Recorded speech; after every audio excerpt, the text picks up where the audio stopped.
Hi Aries, welcome to Higher Source Tarot for a tarot reading for all Aries, Sun, Moon, Rising, and Venus. We've got the birds back. I know everyone enjoys this one, and I appreciate all of you. As usual, I thank you so much for all the support that you give to the channel. It's great fun, and I absolutely love reading, so we will continue. And if you're new here, welcome. I post new readings every Friday, then again on Monday. So if a reading doesn't resonate, come back in a couple of days. It's always somebody's reading, not always everyone's.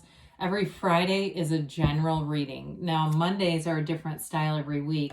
One week I do a more detailed Celtic cross. I do a different oracle card or pick a card readings and a love reading. So if you like tarot and you like the channel, I'd love to invite you to subscribe to Higher Source Tarot. All right, what advice do you have for Aries, Sun, Moon, Rising, and Venus? What does Aries need to know, please, for the best and highest good of all concerned with Aries? All right, we had a card come out, so we had two. We're going to use these as clarifiers. That's fun because I'm not a terribly wild shuffler where I have just cards flying everywhere, but so when it happens, it's kind of fun. All right, you've got the Ten of Wands, the Queen of Swords, the Page of Cups, and the Seven of Pentacles. We've got the Lovers here, the Devil. Oh, I like it when those two are together. It brings in great fun. You're probably going, well, I don't. You've got the Eight of Cups and the Six of Pentacles here. Now, the two that came out in the bottom of the deck, aren't these two lovely? We absolutely love to see the Fool in any reading. And, of course, the Chariot. The Chariot's all about successful conclusions. Dear Lord, can I talk?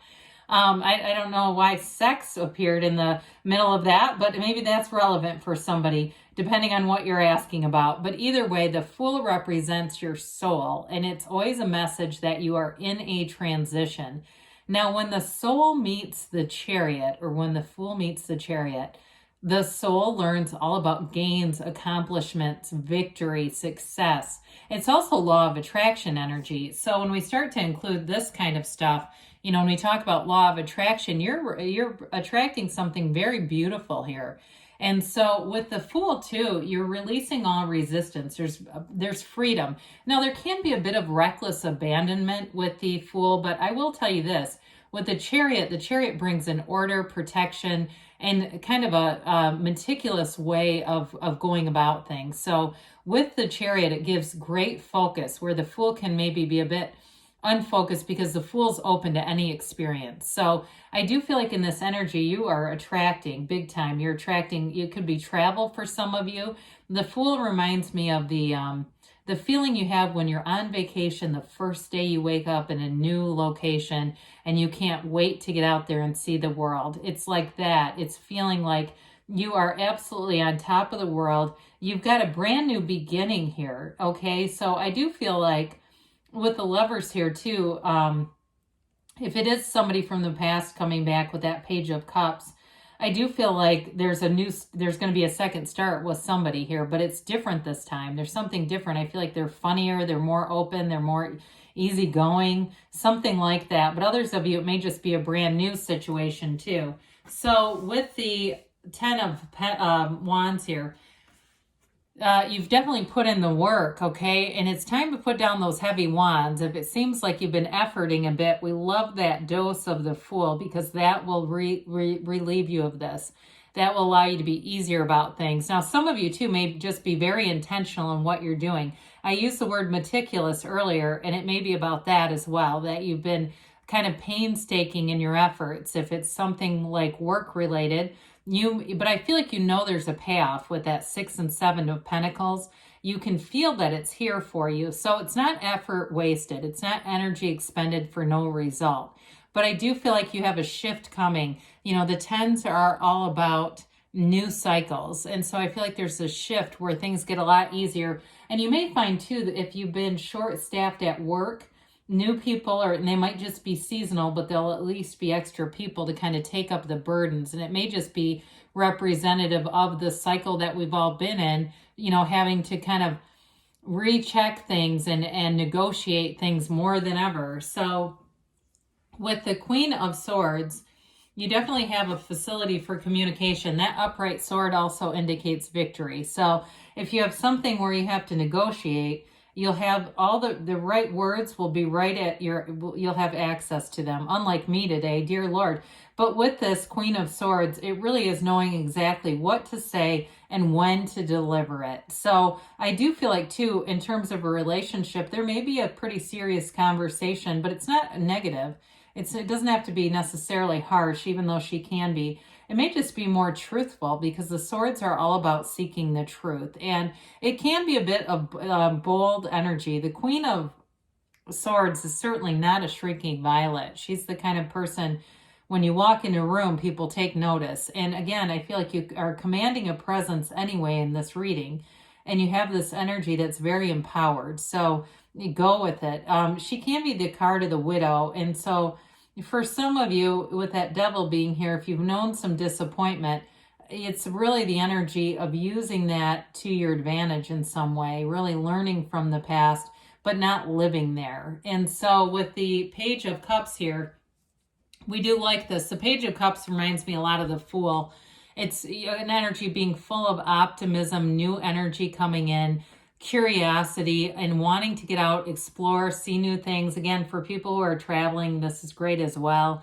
It's also too having the right people around you in situations, people who are, can have fun when it's time to have fun, but can also, in this particular reading, can be serious when they need to be. So I do feel like it's an indication that you're going to have the right people around you, so that there's not like people throwing off the balance by messing around at work when they should be working, and when you're on vacation, they're really rigid and uncomfortable to be around. It's really just the right mix. And I mentioned before, this is law of attraction energy too, and it can be that ex that comes back around, kind of tiptoeing in, checking out the area, just trying to see, feel out things.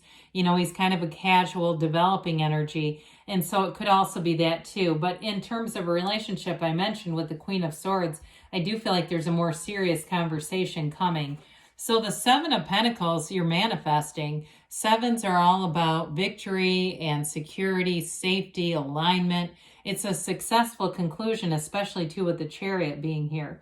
And so with work, it's I say on this card, it's money does grow on trees. There it is. But Pentacles are not only about finance, but they are about manifesting too.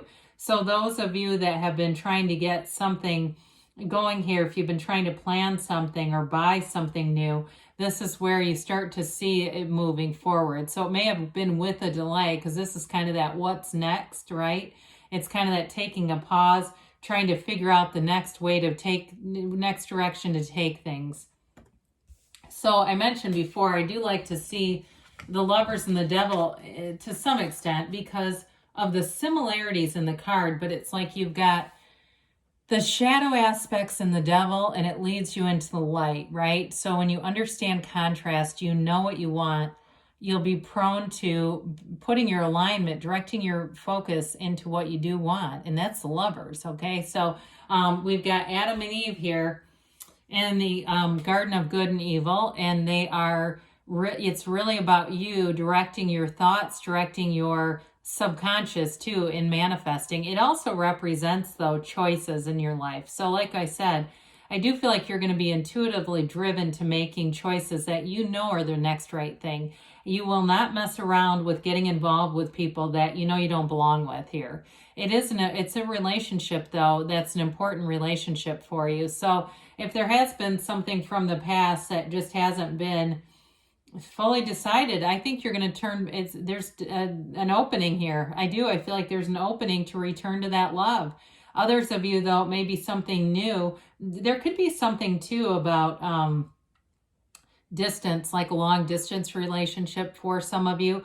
But I do feel like it brings in fun. It kind of brings in a sense of adventure. And it may also too allow you some of the autonomy and freedom to focus on career and work as well. So with the Devil here, it's time to let go of limitations, but I do feel like there's somebody who has you on their mind, and that's why this is here. That obsessive thinking is back. But I don't feel like it's anything where it's really crazy. I do feel like, though, with this, it is about releasing resistance, not being a slave to the mind, not being a slave to the ego, and allowing yourself to move forward without any limiting beliefs. So again, the subconscious mind can be at play here. And people sometimes will say, well, how do I even know what's in my subconscious? Look around you, look at your relationships, look at your finances, because part of what the devil does too is, you see that fiery staff, it doesn't illuminate anything because of the way he's holding it. It's like a card of not living up to your full potential. So in the past, if you've had relationships that you felt like weren't really what you should have been in and you knew it, this is that time, this is that turning point where you don't go back, okay? So if whoever this is that comes back around isn't up to par, I do feel like you'll move on. Now, we talked about the Eight of Cups a little bit, or we're going to, the hero's journey. I like it very much with the Fool, because the Fool is also about the hero's journey, right? It symbolizes your soul as it enters into the physical realm. And so here you go on this, trudging the road of happy destiny, trying to find greater meaning, greater purpose, greater depth. And so in a relationship too, that search for depth, you don't stop until you find it. Now you've got these upright cups here, so whatever you leave behind is not terrible. It's not leaving something that was catastrophic. It's just that search for deeper meaning, a search for more connection. And I do feel like it's here. So with the Six of Pentacles, you've got reciprocity and balance. So this comes in and it brings in a very nice harmonious blending of energies. And it also, too, is that give and take in work relationships. So if you felt taxed out at work with that 10 of Wands, here's the relief. Here comes in people supports, direction. Or if you've been unemployed, I do feel like you're going to find something that brings in money, and it's exactly what you need. So I wouldn't be worried about financial issues here either. You've got nice aspects for money, stability, and increase. So let's see what the angels have to say for Aries.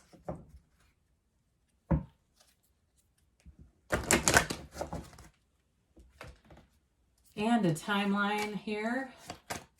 Now, we always say tarot is sacred divination, so the readings are timeless. But it's really about not predicting particular dates. However, weeks, months, years, I'd say that's on the table. You've got look for a sign, okay? Those signs and synchronicities mean something. The universe is always trying to communicate with you, and you'll get those messages in the way that you are able to receive them. They say it's up to you, so everything in your reality is up to you. It all comes from within. And you have be assertive. Well, that shouldn't be too difficult. You have in the near future for a timeline, so things are coming to fruition. And you've got reconsider. This one's been coming up a lot. And I feel like it's more of a nod to allowing yourself to be anything. Allow yourself to open up to more possibilities, because sometimes it's too much, eliminating other ideas because they seem too big to manifest, but they're available to you. So good things are coming to you, Aries. I love you, and I'll be back again soon.